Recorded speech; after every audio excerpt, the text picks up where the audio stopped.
Welcome to another episode of the Hustle Reports. My name is Peter Helms. And I'm Suki. Today we're going to be talking about all kinds of interesting topics from white pussy to... I know, it's crazy. We're going to be talking about lemonade stand expansion. And then we have a very special guest today, the Credit Sheik, Akeem. We'll get him introduced. Don't want to miss this one. Stay tuned.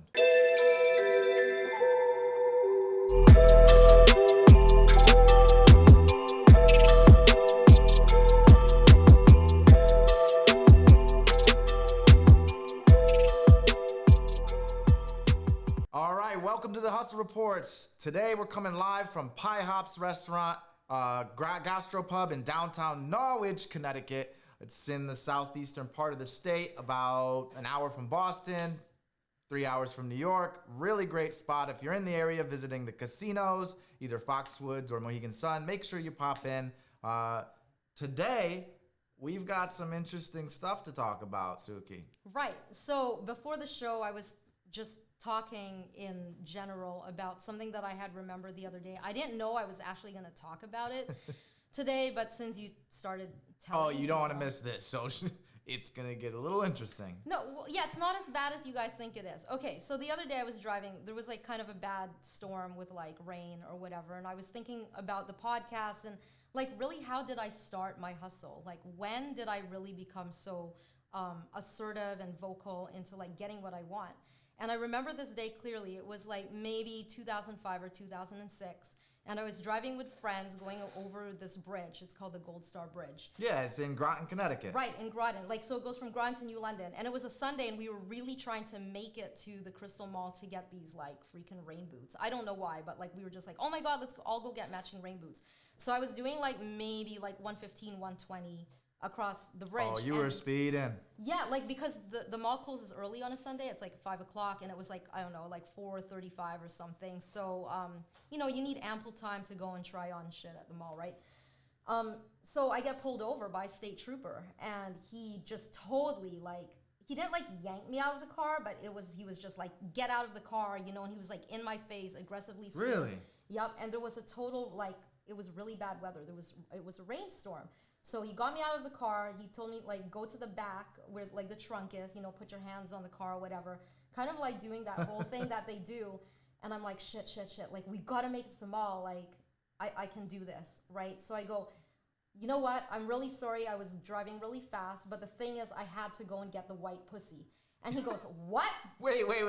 So you told the officer you had to go get the white pussy. Yes, I did. And he goes, what, right? And he's like, what the fuck are you talking about? He's like, that's so disrespectful. And I go, no, sir. Did he turn like red? He did. He was very uncomfortable. I said, no, it's not what you think it is. I'm like, do you have children? He goes, excuse me? Oh. And I go, yes. It's not sick or anything. I just want to know, like, do you have children? Do you have daughters? And he goes, yes. I go, great. So you know who Hello Kitty is, right? And he goes, what? I go, the white pussy, right? And I go, listen, they have this toy at McDonald's, this Happy Meal toy. And I really need to get over there to get it because I need to go. That's the name of it? Like the legit name of it? No. Oh. But if What I were you describe to thinking you about? a white cat, Got it. right? You were nervous? No, I wasn't nervous. I was just grasping for anything. To get myself out of the ticket so he could send me on his flight, right? So he was like just, you know, cracking up. He was like, oh, this is so fucking hilarious. He's like, I cannot believe you just said that. So we're standing in the middle, like, of, you know, the Gold Star Bridge. It's pouring rain, you know, and my two friends are in the car, and like I'm in the back with like my hands on the trunk or whatever he had me doing. And he's like, you know, this is like the best part of my day, I actually have to admit. Just leave, okay? Just get in the car. I hope you get your fucking rain boots, and I hope I never see you again. Jeez. So I got in the car. My friends were like, what happened? I'm like, I don't care. We're going to go get those fucking rain boots because that's what we said we were going to do today. And that's what happened. So the show must go on at that point. It's all about the white pussy, right? Or the rain boots. Or whatever. Puss in Boots. Yeah, exactly. Right? Yeah, so that's there we go. Yeah. Maybe that's how that... Maybe that's what we could call this episode. There we go. The story of Puss and Boots. Right. So there's also some other really juicy stuff going on. I heard that Kim Kardashian and Kanye might be getting a divorce. But even better, Kanye is allegedly, I don't know, doing freaky stuff with Jeffree Star. Yeah, I heard about this too. What's up with that? Really? I know. But I mean, hey, you know. And he's running for president. This guy is just all over the place. Don't knock his hustle. I don't knock it at all. I respect him. Yeah. This guy, I mean, I talk about it all the time. That one thing that really stuck out to me, he was doing an interview about his fashion line one time. And he talked about alternative sources of energy. And he was like, when people give you negative attention, when they just like maybe post in your comments below or, you know, hint, hint, there's people who do that. It like gets me motivated. It's like, yeah, go ahead, keep hating, keep saying what you got to say. Yeah. And he said that. I was like, wow. It's almost like he fishes for it. Yeah. He's like, I'm going to put stuff out there and get people talking shit about me. Right, right. I mean, at the end of the day, we're not perfect, right? And so whatever we did in the past may not be what we're doing now or in the future. So, I mean, Kanye maybe in the past wasn't having a thing with Jeffree Star, but he is now. He may not later be doing that. I mean, whatever. He is a billionaire, isn't he? I mean, he could do whatever he wants. I don't care either way. As long as it's not that whole Jeffrey Epstein thing or, you know, anything. Yes, so that's like really retracting bad. Whatever, just kind of assuming that he's not going to do any weird shit. With minors or like killing people or, you know, anything that harms people. But that's right. I look at it like this. People can do whatever they want as long as it doesn't hurt themselves or anybody else. Right, yeah. Right? So I wonder how Kim feels about all of this. Is she hurt by it, or I don't know. Has she said anything publicly yet? Trying to get that bag, like she got it, right? So she's a bag chaser. There's some people who are clout chasers, and there's a difference. Right. Yeah. They just want to be seen. They just want to get that, you know, photo op. You know, anything they can do. But there's other people that they don't really care about the photo op. Like they'll use it to their advantage to help them get to that bag. Mm-hmm. What do you think she is? Do you think she's a bag chaser or a clout chaser? I think. Because she already had the bag. I think she's a bag chaser. Definitely. Yeah, she's about that money. Yeah. I wonder like how the entrepreneurs out there feel, the ones that are listening. Are you guys clout chasers or bag chasers? Which one? Do you know a clout chaser who thinks they're a bag chaser? Ooh. Yeah, right. Because there's a lot of those out there. Like, oh, I'm just doing it for my brand. I'm like, okay, but what's your bank account look like as a result? Right? Yeah. You know, what's your credit look like as a result?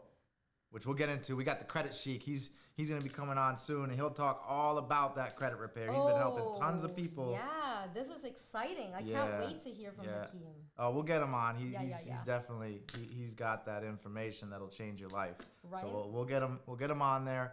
Another thing I want to talk about though, Elon Musk just became the richest guy in the world. Yeah. Who did he pass? He passed Jeff Bezos. So Jeff Bezos was at 184 billion. And guess what Elon Musk is at now? How much? 185 billion. He's a bag chaser for sure. Because actually, 100%, because Elon Musk not everybody even knows who that is. Okay, so Elon Musk has, I guess, two main businesses that people really like know about. One is Tesla and the other is SpaceX. Yup, SpaceX. They're taking people to like Mars or the moon or something, right? Oh yeah, he's all about like science and space travel. I'll go. Would you go? I'd go. Who's paying for it? Elon Musk. Okay, I'm down. Whatever. I'm like volunteering. Like Elon Musk is paying for this. I'm just concerned about like what we would actually be eating up there. Food. Like what kind of food? Moon food. Moon pies. Like for how long? I don't think I. Have you ever had a moon pie? You microwave and you put them in the. No. Oh, they're so good. Yeah, no. I'm kind of into like steak and like vegetables. So like keto, straight keto diet. I don't know what it's called. I'm like Asian. A lot of Asian people just eat mainly like, you know, meat. I'm protein and vegetables. Like, and yeah, we do eat a lot of rice, but I don't know. It gets kind of boring after a while. No, it's great. I like rice and meat and all that stuff. I'm kind of more carnivore. Okay. I think when I got a little bit older, I'm like, oh, I need vegetables because if I don't, then I'll like die. Yeah. I feel. No, it's true. Like you need it. Some people, I don't get it. I don't knock it. Once again, do whatever you want to do. But some people, they won't eat meat. They won't eat pork, whatever. I'm not one of those people. I really enjoy it. I feel like it's necessary for my life. But some people do it. I've tried it. So I'm I not need, just like, talking about it as if I never tried. red meat. I actually feel a difference. Yeah. Everyone's different, so you can't compare yourself. If you're like vegan and gluten free and that really works for you, then you probably have a different genetic makeup than myself. But like I get really low on like iron levels, and so the iron in red meat. Wow. Yeah. So anyways. I'm actually gonna bring our guest on now. I think he's got a lot. I know he's got a lot to share. I've actually never met Akeem. We just kind of in passing on social media met. I've been seeing a lot of the things he's doing for people online. I've seen all the reviews, the comments for people. This guy literally changed my life, helping me with my credit. So we're gonna bring on Akeem, let him introduce himself, what he does, and all of that. Without further ado, welcome to the Hustle Reports, Akeem, aka the Credit Sheik. How are you? What's going on, guys? I'm good. Thank you for having me. We appreciate you. So tell us a little bit more about what you do and how it all got started. Well, I help people achieve excellent credit by improving or cleaning up their credit profiles. A lot of people don't know that as consumers, you have rights to accuracy of information on your credit profile. And if it's not accurate, then the credit bureaus have to update that information as long as you put them on notice of the inaccuracy. And what happens is through outdated and inaccurate information on your credit report, the algorithm that the reporting agencies use to score you according to your FICO score, which is the scoring model that all lenders use, whether it's for credit cards, car loan, a mortgage, they all use the FICO scoring model. It's different models that they use depending on whether you're applying for a credit card, a loan, or a mortgage. But what happens is as we get older and we take on more debt, it accumulates on our credit profile. And what happens is, we get so caught up in our daily lives that we forget to check on our credit reports, right? As adults, as children, we have you have a progress report in school, right? You got, your report card. As an adult, your report card is pretty much a credit report. And so when there's a lot of negative information or inaccurate information and unverifiable information, it suppresses your score no matter what you do. So I get a lot of clients that they've tried, getting a secure card or a credit card and only charging it a little bit, trying to build their credit. Some people, they close accounts, they do all these different things thinking that, it's gonna help their credit, and their credit score doesn't really go anywhere. But that's because they normally, about 99% of the people that I work with all have inaccurate information on their credit report, right? Really? So, now, can you get that information removed? I've heard some stuff about it. I don't know a whole lot, but can you get it removed? Yeah, so you can dispute anything on your credit report as long as if it's inaccurate, unverifiable, outdated, past the statute of limitations. You can literally simply pull up your credit report, print it off. That say it's an account that's let's just do something simple because most of the time it's personal information, right? So you may have aliases, they may have your name spelled wrong, your social security number may be off by like one digit, old addresses, outdated employment history, all this different stuff links back to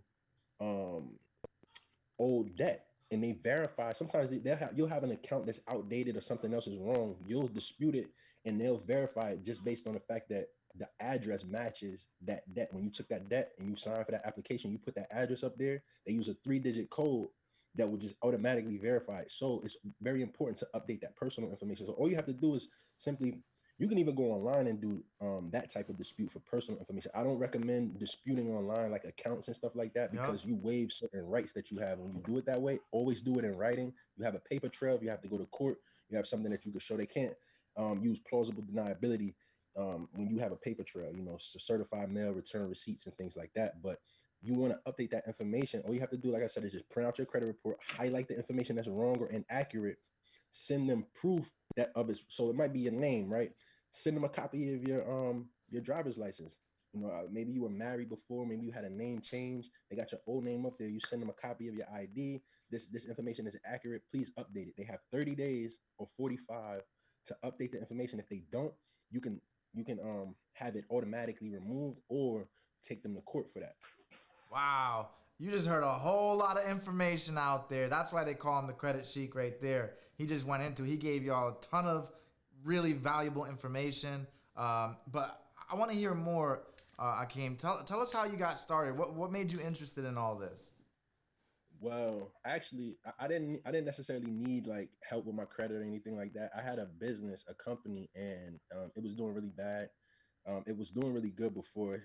And this is another thing I may get into if we have time, but business credit.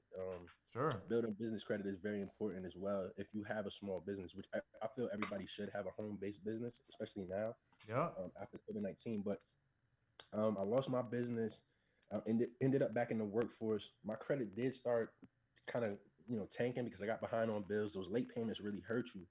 And what happened was I was approached by a good friend of mine about an opportunity to partner with another company, just signing people up or referring people for credit repair. So I got into that business and I learned a lot.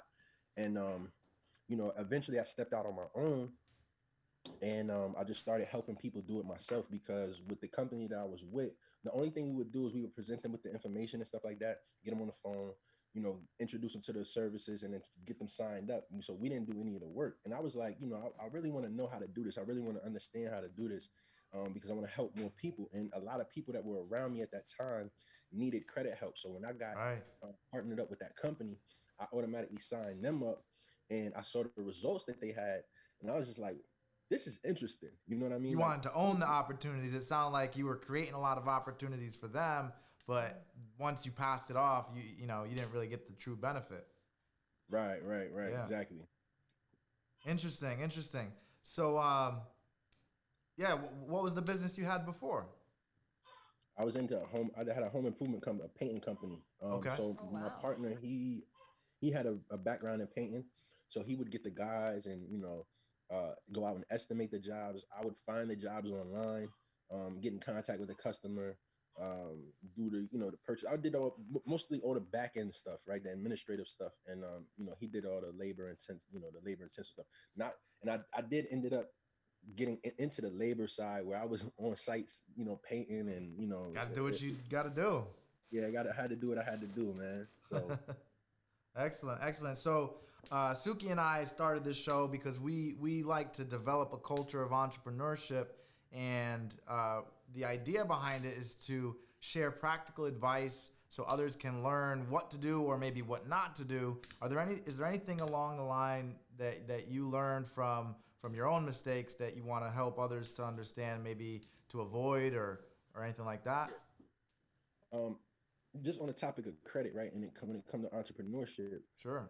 One of the things that hurt us in business is that we didn't have access to financing when we needed it. We didn't have access to the capital when we needed it. And it hurt us on jobs.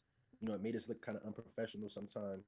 And, eventually, we lost the business because of this, because like, look at what's happening now with COVID-19. How many businesses and, thank goodness that there's opportunities for EDIL money and these different loans that are coming out. But what's that stand for?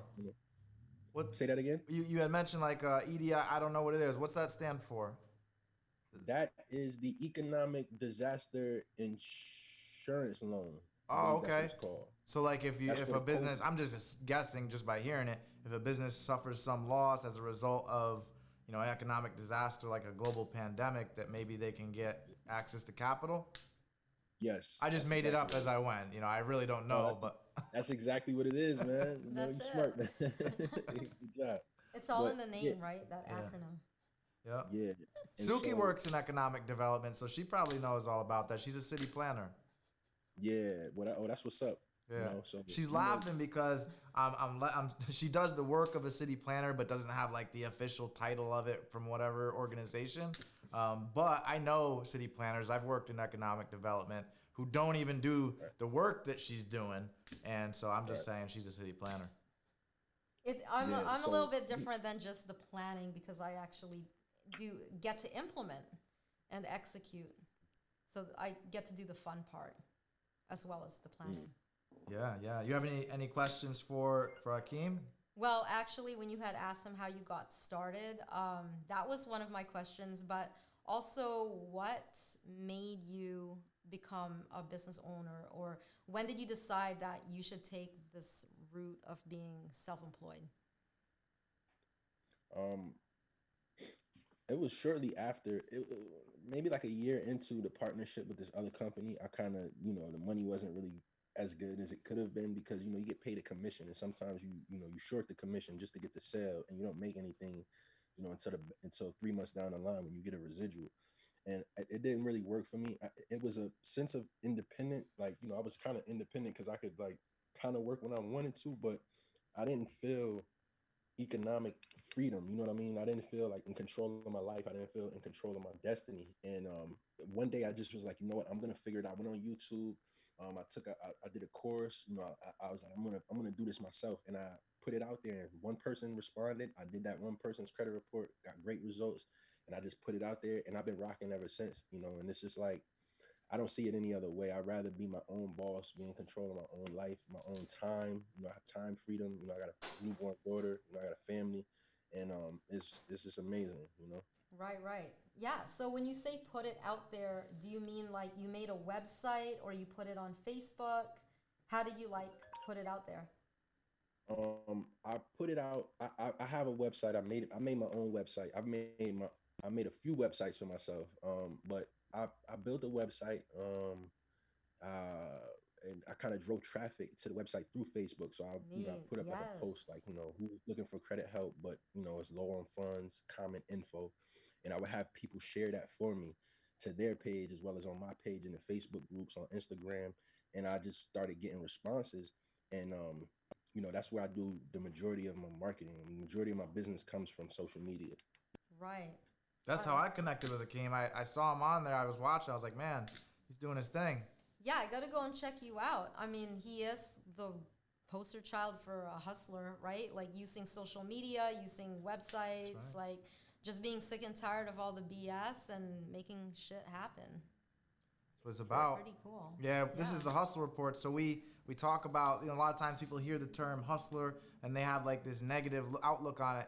We don't at all. When we see somebody who's a hustler, someone who's got that grind, that drive, that passion to say, you know what, I'm gonna be my own boss. I'm gonna be financially free, and maybe I need to work a 9 to 5, or maybe I need to work 3 jobs, whatever it is, to achieve like some level of success. That they're gonna do whatever it takes. Like that's what we see as a hustler, and yeah, you're doing it, man. Thank you, man. Appreciate the recognition too. Thank you for having me on and inviting me. I really appreciate it.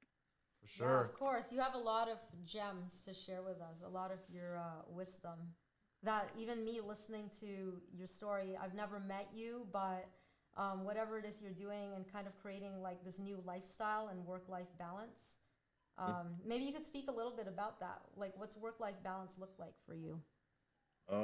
Well, it's harder now, as you may be able to hear the baby in the background, but it's a struggle, it's a challenge, but with any kind of success, that's what comes with the territory. And I think like as an entrepreneur, you just have to embrace knowing that you're gonna face challenges, and that's what's gonna fortify you. That's what's gonna make you. It's not unless you let it break you, right? But you have to understand that going into it, right? So, that's just that's just like the mentality that I normally have, going into things. So. Right. Yeah, you have such a great outlook, and I'm glad that you're here sharing this with so many entrepreneurs that can really benefit from your message. Absolutely. We always give our guests an opportunity to ask us some questions, so it's not just us, drilling you with questions or whatever. So if you have anything you want to ask us, anything at all, go ahead. Go ahead. Yeah. So I was wondering, how often do you guys do this podcast? Sure. So we do it 2 times a week. We've changed the times a little bit from here and there. We kind of see where it's going to benefit the audience the most. So we were doing that at 1 o'clock in the afternoon on Tuesdays and Thursdays. It goes out on Facebook to a page called The Hustle Reports. It also can be found on Apple iTunes. Yep, Apple iTunes, Spotify. We have a website just about complete, so you can also go up there and check out all the past episodes. But we are moving it to 8 o'clock at night on Tuesdays and Thursdays because it seems like that's where people listen and watch the most. Yeah. Mm-hmm. A lot of viewers have said, like, just it's better for them. It's a better time. Yeah. Right. Tuesdays and Thursdays at 8. Yeah. Yeah. Yep. And how did you guys get started with the podcast? Like, what was the inspiration? Like, what was the process? You know, you're gonna have to answer this one, Mr. Know-It-All over here. Well, to be honest with you, I've been in marketing for about 10 years at this point. I've built a successful digital marketing company, and I've also started a couple media companies. And along the way, I've just been paying attention to how people are consuming content and what the trends look like. And podcasting is really on the rise. And so I was like, I want to get a message that's going to add value to as many people as possible. And that's why we chose the medium of podcasting. Now, as far as distribution of that content, we just want to get it out on the internet. It just so happens to be that social media is the internet, right? Like that's as Gary Vaynerchuk calls it, the current state of the internet is social media. So that's why we get it out here. And really why we do what we do is probably more important than what we do. We want to develop a culture of entrepreneurship so people can achieve financial freedom for themselves and take whatever that dream, that vision, that idea they have and just bring it to fruition. So we try our best to bring on some practical advice through our guests and our own experience that hopefully people go and take this information and do something with it. Right. Well, that's awesome, man. That's awesome. I think it's a wonderful platform. It's a great platform for people like myself and other entrepreneurs to be able to come up here and, give a little portion about what it is that they do and how that, how they can help. So I feel like it's definitely necessary, and I really appreciate you guys. Yeah, it's great to have you on. I was looking forward to it. I didn't think we were going to make it happen at first, but I know you're a busy guy, and I was like, well, hopefully another time, but you made it. So once again, thank you very much. It's an honor and a privilege to have you on. Looking forward to continuing the conversation offline. Someday maybe we'll grab a coffee or some food or something. Sounds good, man. Sounds good. All right. Thanks, Akeem. Take care, Akeem. You're welcome. Take care, guys. Bye. I know. Man, he was dropping gems. He was, and I had more questions to ask him, but I think we should do a part 2 because he started talking about business credits. Yeah, we should. Right, so we really need to dive into that deeper because a lot of our entrepreneurs out here need to learn more about that. I don't feel that's a topic that's talked about enough. No, it's definitely not. And there's always those questions. I've had them actually myself, like how do you access capital? Should I access capital? Right. At what point in my business do I do that? So it's really a good thing. And how much should I take out? Right. But credit? Before people get to that step, really working on their personal credit is key. So a lot of people start businesses not really realizing that their personal credit is going to impact them on the business end. And comes to surprise, especially when they're going for like SBA loans or just generally like loans for capital at their bank or business credit cards. For sure. Yeah, all of that applies. So you guys, if you are struggling with a low credit score, you definitely should look up Akeem. And or just, if you're not ready to go that route, you really need to like do some research and work on your personal credit score. Yeah, post in the comments below so he can get some conversation going with you. I believe the link is thecreditchic.com, but I'm not exactly sure. So you might want to just post in the comments so he can drop his links in there for you. But great guest. I'd like to have him on again, maybe even on a regular basis. Right. Yeah. Because that could add value. As entrepreneurs start growing into success or like scalability and growth, which we're going to talk a little bit about that, they're going to need to learn more about like their business score and how they can leverage that. 100%. So you're tuning in to the Hustle Reports. Today we're going to actually get into the topic of lemonade stand expansion. I know you guys might be wondering what that even means and how that ties into a hustle, but we'll give it to you first here on the Hustle Reports. Big shout out first to our location here, Pie Hops Restaurant. We're a studio that's located right above it on 80 Broadway in Norwich, Connecticut. So it's actually said as Norwich, Connecticut, the Rose City. Great community. We're developing some content here that hopefully brings value to you and helps to inspire you and educate you and taking your ideas to the next level. So without further ado, let's get into it, Suki. All right, so lemonade stand expansion. What is it? Why does it matter? Yeah, I mean, has anyone ever had a lemonade stand? I have. Have you? I can't say I had my own, but I definitely sat on one before. Oh, you sat on one before? Yeah. And what do you think? How'd that go for you? We made some money. How old were you? 8, 9. Okay. Whose stand was it? So it was my neighbor's stand, and she was out there, and we used to play all the time. Mm-hmm. And I remember going over to her stand, and I wanted some lemonade is all I wanted. But next thing you know, me, just who I am in my DNA, I started going up and flagging cars down and saying, "Hey, come get your lemonade." Next thing you know, she was getting some lemonade. Right. And she was the sweet one saying, "Hi, thank you for coming. Here's the lemonade." And I was the one "Come get your lemonade. Come get it." 8 years old. Oh yeah. Okay. Cool. Nice. Yeah. So my experience is that I grew up for a time across the street from a place called the Pacific National Exhibition, which is the Big E. It's a big fair. It's more than a fair. I mean, there's a roller coaster, a few roller coasters across the street, with a carnival ride. So it's kind of a mix of Six Flags and the Big E. Okay. Right. So imagine the traffic in the summer for 8 weeks in the summer, the foot traffic, right? Of people who would park on our street, and then, with hordes of families and teenagers, and they're all hot and thirsty, even leaving the park. So my sister and I thought, oh my God, we could make money and, have a lemonade stand. And this was in the 90s. I must have been 7 or 8 years old. She must have been about 10 or 11. So we went to the store, we got lemons and sugar. So we were both doing lemonade stands at 8, 9 years old. Right. So then I realized oh my God, it's actually a lot of work. You got to squeeze these lemons and the gritty sugar and keep all that up, and then find a way to cool it because it'll get warm, the ice will melt. So you learn all of these things as you go along. And then I'm okay, there's got to be a better way to do this. So I discovered this huge canister of powdered Kool-Aid. Yeah, Country Time Kool-Aid. Right. Yeah, the Country Time, right? And so in the beginning, a lot of people would be ooh, it's real lemonade. And then when we switched over to that, I still kept it at the same price, but I lowered the cost of, creating the product.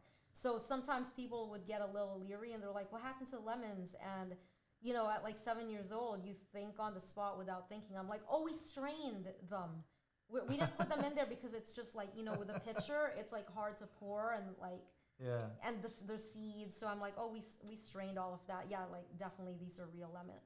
Fresh squeezed lemonade. I'm whatever. I'm never going to see these people again. They're going to the fair. Who cares? There's hundreds of people. Yeah.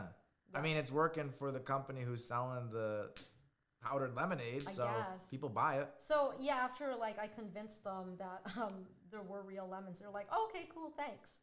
And then I would just be oh, you want more ice in that? Because I felt the ice would kind of cut the fake, taste of the powdered lemonade, and they wouldn't notice. So that's pretty awesome. That drive, that hustle, to be able to do something like that, especially at a young age. But what about the person who's maybe not young and they're actually trying to build a business under this lemonade stand model? Right. So, at that age, I'm just oh God, if I don't sit here and receive these customers and do this work, the second that I leave the stand, I'm not going to make any money. Right. So I got to figure out what to do to still make that money, but not be here. Right. Right. So then you ask a friend or a sister and you say, I'm going to go, whatever. Because I have 3 sisters. So the younger sister, at the time, she was really young. But when we started doing it later at 10, when I was 10 or 12, she was 3 or 4. Yeah. Or 5. And I would make her sit out there and I'd go inside in the air conditioning and just tell her like, oh, I got to use the bathroom, or I got to go get more cups. I would actually time it. The first round, I'd bring out like, just a stack of like a few cups, knowing that within like 15 minutes, all of those cups would be gone. Yeah. So I'd make an excuse to go back in. So then I felt like I was like upper management, right? Right. Because I didn't have to be there. I could go do other things. Got it. So I feel like in that mindset, I mean, first of all, don't trick people into like telling them like there's a few things that you shouldn't do when you grow and scale your business. Like definitely don't lie about like the ingredients in a product. Right, right. So how can a person? So what are some businesses that are operating under a lemonade stand model today? What kind of businesses? Well, according to the cash flow quadrant, right, it would be self-employed.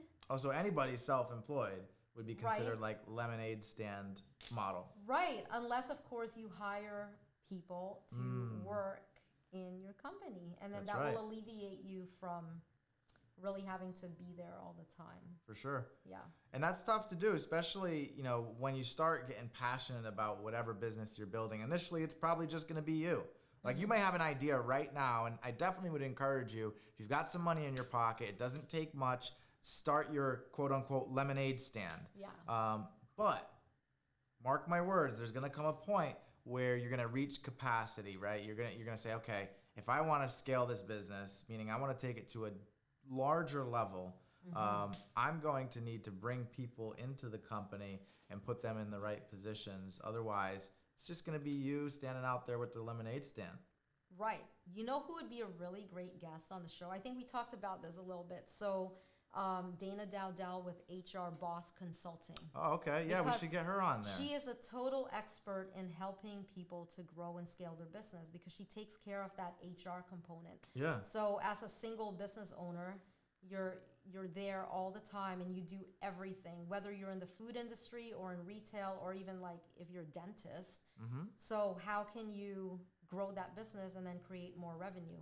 I know. So, go ahead. So it's all about creating systems and processes. Yes. And there's this big scary word called automation. Right? Technology can really enable you to scale your business. A lot of people are scared by it. They're like, I don't need a software, or I'm not gonna, why would I want to, have a calendar that's digital? I can just have a calendar on the wall. Right. Because that's not scalable. You can't build a company around that. You can build a small little operation around it. Right. But it's all about time. Mm-hmm. Really, at the end of the day, it's all about time. You, as a sole proprietor, only have 168 hours in a week. And if you think that you can scale a company up to become a multi-million-dollar company, you might be fooling yourself. Mm-hmm. Maybe you can. I don't knock anybody. Maybe you can do it. I have met some people through the use of automation, though, through software, that they're able to build some pretty amazing stuff because you can put the technology to work for you. The goal is to free up time, create processes that can be repeated, right? So it's things like, here's a real useful piece of information. Let's say you are a sole proprietor. You're running a quote-unquote lemonade stand. Start documenting everything that you do, right? So like literally record your phone calls, record your Zoom meetings, or write down what you did for the day at the end of the day, and turn that into a training manual that can then be brought to somebody when you hire them and say, look, this is what I need you to do. Right. Those are job expectations that the business owner does anyways. So I mean, that's a really great suggestion. Yeah. I actually am taking this all in because I need to automate. But in the world of retail, so I know a lot of people feel badly about business when it comes to COVID in the world of retail. But what they've noticed since like January, I guess, when COVID started, is that a lot of the high fashion houses that have brick and mortar from like Gucci, Fendi, or whatever, they really banked on that whole customer experience, people walking into their like, bougie stores. But because of COVID, people couldn't actually come into a store. They had no choice but to be closed. So they took everything online, which actually worked to their benefit because it totally had to be automated. So through what's it called, like CRM and all of that, all their sales are trackable, and then they were able to track all the traffic from whether it was coming in through social media, what type of social media, and you know, when they ask you to put in your email, then they could really build a relationship with that customer over time. And then when the store started opening up, they were like, hey, you know, this location is open, so you don't just have to buy your Gucci online, come into our store. And so then the customers who they met just through an online presence were able to get that experience afterwards. For sure. So the automation part actually worked to their benefit, which they found that before COVID, they took all of that for granted. They're like, no, we've been around for so long, we don't really need to have an online presence. But now it's like they're hitting both those markets, which I call hybrid retail, online and brick and mortar. Yeah, absolutely. A lot of people are one or the other. But it's like, look, there's a thing called both. You can do both. Yeah, you should be doing both. I mean, we're in 2021. There seriously is no excuse as to why you should only be doing one. Seriously. Yeah. And when it comes to scalability, if you want to expand your quote-unquote lemonade stand, then it all comes down to planning. Initially, you got to do some planning. And there's this thing, you may have heard it before, but it's basically that poor planning prevents poor performance. Oh, like if fail to proper plan, planning prevents poor performance. You plan to fail? Yeah, if you fail to plan, exactly. You plan to fail. Fail to plan is planning to fail. Yeah. So you got to come up with some type of plan. And when you're thinking about expansion and scalability, I would go through this exercise of develop an organizational structure, and it'll be fun. Just sit down and just be like, okay, I'm going to be the CEO. And maybe if you are a good CEO, if you have what it takes to be a CEO, maybe you don't. Maybe you need to find a good CEO. So at the top, right, or whatever your model is, you know, start with the CEO. Then kind of branch out. And what kind of departments will you need in this expansion? And just start filling it out. I need a vice president, or maybe a COO, officer of operations. I need a marketing CMO. I need a financial person. I need, you know, office manager, Go ahead and fill out that organizational structure. So now you have it. And in the beginning, you're going to have to play a lot of different hats. You're going to be all of them if it's just you. But the goal should be setting up these departments, at least out on paper, have a nice plan for it. And then when those people come, you can kind of say, okay, this person's going to do that. Clearly define roles and responsibilities. That's also important in scalability. Everybody needs to know what their role is, what they're supposed to do, etc. That's another thing you can do to plan to expand your lemonade stand. So there's a lot.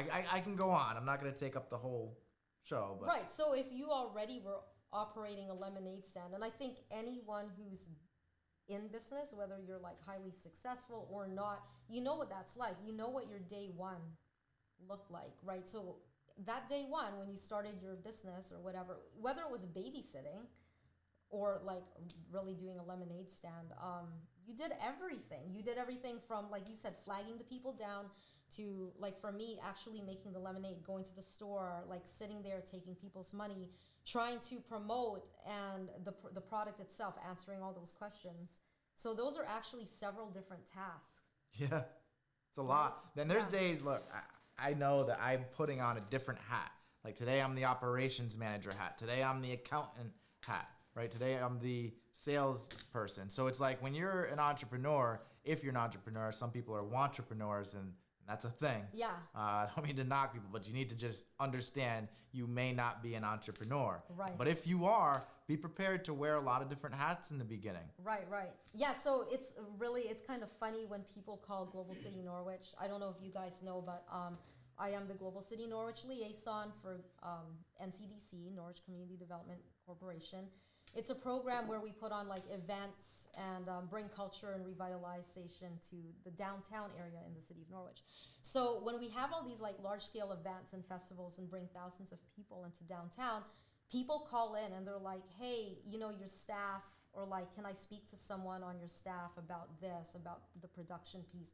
Because these festivals require all different like elements. So there's the vendors where like the streets are lined with pop-up tents, and so that entails me having to work with like the health department if they're selling food, or if it's retail, like I got to go through like their insurance and like what they're selling and making sure that they're placed without like competitors nearby, and like the logistics, like we need always water, electricity, all of that. And then there's the performance components. So working with like the sound people, the lights, and all of that. Like it's a full production. Yeah. And it's a 4-hour show that we're putting on. So all these performances, they all need to be timed. All their music needs to be like queued up. I mean, there's just a lot going on. And so when they're like, yeah, we need to speak to a staff member, I'm like, I am the only staff member. And they're like, what do you mean? There surely must be someone else. Like, who? That you mean to say that you're doing the production part, but also like the vendor piece and also working with the I'm like, correct. Yes. Awesome. So no, it sounds like you will know all about wearing many hats. That's a lot to do. Right. So now this program is we're in the 4th year, officially it's 2021. And so I'm looking to grow and scale. Yeah. Yeah. So the Hustle Nation out there, I want to speak directly to the Hustle Nation. If you're a part of it, great. If you're not, you need to be. If you need to scale your business, I really want you to stop and take a look. Take a look inside first and say, am I just a lemonade stand right now? And look, you might have a successful business right now. I'm not trying to knock a lemonade stand. You could be an electrician, right? You could have $1 million a year operation, but it's just you. Yeah, it's just you and just you and a small crew, right? There's nothing wrong with that. But take a look and say, am I a lemonade stand? And then the next question is, do I want to expand this? How big do I want my operation to grow? And it's okay. Maybe you're like, look, I just want to have my little $1 million operation and that's it. But if you do want to grow and expand, you got to take some time to think about systems, processes, plan it out, take full advantage of automation. I can give some practical advice of scalability. You have to have infrastructure. What I mean by infrastructure is departments, right? First, departments. I'm going to have an accounting department. That's all that they do. They're not going to wear many hats. I have a sales department. That's all the sales department's going to do. I'm going to have a legal department, a compliance department. And that's all they're going to do. So really separating all of these different departments. And at first, it might just be one person. That's enough to start a department. And then you can grow from there, little by little. Another thing when I talk about infrastructure is data. Data infrastructure is huge in growing a business. There's a lot of different ways to do that out there. What I always recommend, at least to the small business, is Microsoft Office 365. You'll get the best value for it. Just go on their website, go to office.com and download. There's a lot of different tiers, different packages. Download Office 365. You'll have a full suite of products there. And I'm not getting any benefit from this. They're not a sponsor, but I know the value in building a corporation on a platform like Microsoft. Right? There's the largest companies out there. They build it on that platform. So you'll have a full suite of products to manage your data. And that's data infrastructure you have to think about as well. IT department. Look, you cannot put a price on a good IT department, because when you start to grow and expand, things can start to fall apart very quickly. And if you don't have a problem solver, which is what IT departments do, they solve problems, it could be the end of your business. So all those things, I just want to throw that out there to the Hustle Nation, some practical information that you can use for free. Absolutely. Yeah, and so Microsoft 360, right? Yeah. I know a lot of people are using Google Docs or like Outlook or whatever. So maybe you could like talk a little bit about why you use Microsoft. So that's another one. So it's a matter of preference. I'm not gonna knock. There's G Suite. So Google has a very similar product line and a very similar data infrastructure called G Suite.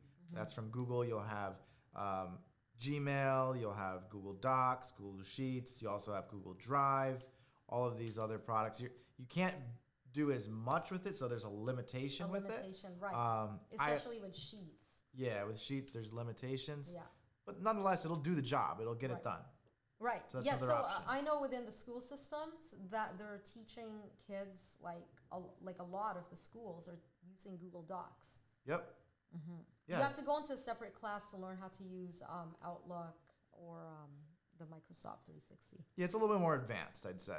It's a little bit more based on your goals, based on what you need.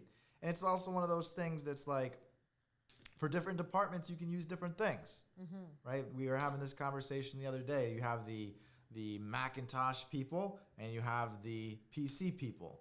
Both are really useful platforms. One, usually creative design folks, they like to use Apple because it's just the interface. It's a graphical interface. And a lot of the softwares, they work really well in the creative department. They're more compatible.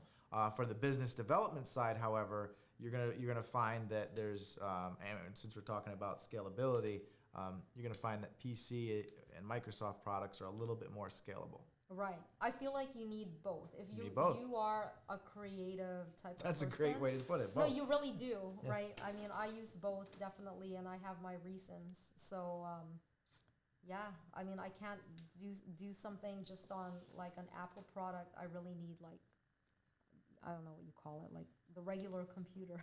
Everything but Apple. Yeah. Yeah, I'm all for it, right? Both. I'm one of these people to using both. And really, I heard someone say it one time that in the Western world, which is United States and all of this, North America, we're very either or, right? Yeah, we think one or the other most of the time. But in the Eastern world, right, Asia and all of this, they're very both and. Right. That's the way they think. Whatever gets to the goal, just do it. That's right. Yeah, just get over it. Yeah. It's like the whole yin and yang concept, right? Like, yeah. And you can apply that in business. There's a reason why like Steve Jobs took a trip over to the East. Some of the best business leaders, they go over to the Eastern world so they get a different way of thinking and then apply that to their business. Right. So the biggest takeaway from what you're saying is to like have balance in your life, right? Like 100%. Whether it's through tech or I don't know, something else. 100%. Yeah, your business decisions, don't be afraid to try things. And as far as Lemonade Stand expansion, there's nothing wrong with just staying where you're at. There's nothing wrong. As Lexi puts it, what'd she say? She said it yesterday. There's an ask for every seat. Yeah, that's right. And there's nothing wrong with that. Right. But I think a lot of people in business, it's that growth mindset. They want more. They really want to challenge like their life, like whatever it is they're doing. It doesn't really have anything to do with like making more money. Money is the end result of all the efforts you put in. So if you are a forward-thinking type of person, of course, naturally, you're just going to want to do more because the more that you do, the more people you can help. And that's the whole point of business. It's to solve a problem. That's right.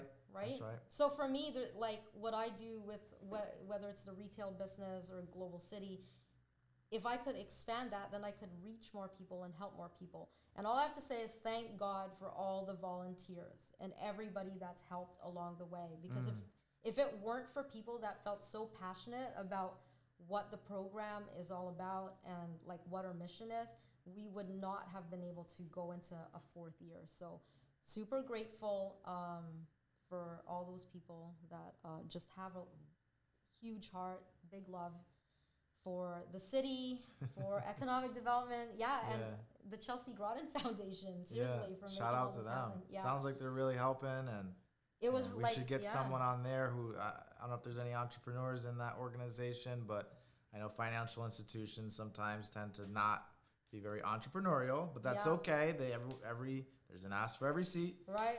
There's definitely a huge purpose for financial institutions. Right. They kind of provide the infrastructure, on a macro level to allow it all to take place. Right. But if there's anybody in that organization who is entrepreneurial, we'd love to have them on. Right. Yeah. And all the changes that you're seeing here in the city, even if they can't come on, now, like in the near future, you guys can be witness to everything that they stand behind. Sure. Now, when you talk about the city, you're talking about Norwich? Norwich, yeah. Norwich, Connecticut. Yeah, Norwich, Connecticut. Because I just know a lot of the people out there, they have no idea what Norwich is. Right. I think you guys should Google it. Yeah, Google it. Check it out. It's a nice city. I always talk about this. It's in southeastern Connecticut. Right. You definitely should check it out. Yeah. But we have people tuning in all over. Right. All over the world. So use as an example, right? So over here, it's a small city of 41,000 people. So if we can make change and create this big impact, so can you wherever you are. Yeah, absolutely. It's true. Yeah.